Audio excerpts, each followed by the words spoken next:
তাহলে আজকের মেনুতে কী কী রেখেছো? তেলাপিয়া মাছ আছে, মাছের ডিম আছে, মুরগির ডিম আছে, রুই মাছ আছে, মাংস আছে।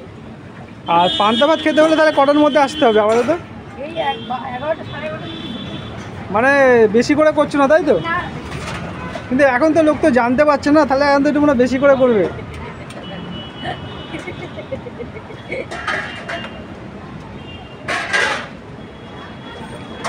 আর পান্তা ভাতের মধ্যে কী কী থাকছে একটু বলো ঠাকুমা। আলু ভাজা থাকছে, হ্যাঁ, আর তোমার ঠাকুমা টাকাটা দিয়ে নিক।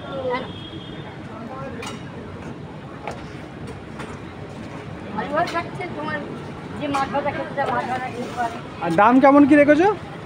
70 টাকা। 70 টাকা তাই তো? দই তো 22 টাকা। হ্যাঁ, দইয়ের দাম 22 টাকা। আমি দইটা কিনে আনতে হয় না। আচ্ছা। বড় বাবু কি দেবো? মানে বাড়িতে বসানো হয় না তো, মানে দোকান থেকে কিনে আনো? তেলাপিয়া মাছ আছে, রুই মাছ আছে। কিন্তু ঠাকুমা মানে একটা ভিডিও দেখছিলাম কিছুদিন আগে, তুমি 60 টাকা রেখেছিলে, ওটা কি মানে বাড়লো নাকি না ওটা হয়েছে? কি 60 টাকা? মানে পান্তা ভাত মানে ভিডিওতে দেখেছিলাম জাস্ট, হ্যাঁ, তো 60 টাকা ছিল মধ্যিখানে, তো ওটা কি দাম কি বেড়ে গিয়ে 70 টাকা হয়েছে নাকি ওরকম? মাছ নিলে দাম তো বাড়বে বেটা। মাছটা নিলে দাম তো বাড়বে। আচ্ছা, মানে এক্সট্রা কিছু নিলে দাম বাড়বে তাই তো? অনেকে তো দেখলাম পান্তা ভাতের সাথে মানে খাসির মাংস নিচ্ছে তাই না? ওটা আলাদা বানিয়েছে, যে যেমন খেতে ইচ্ছা করে।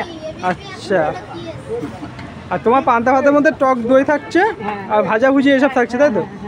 আর যে মাছ নেবে সে তার কাছে মাছ টাছও থাকছে।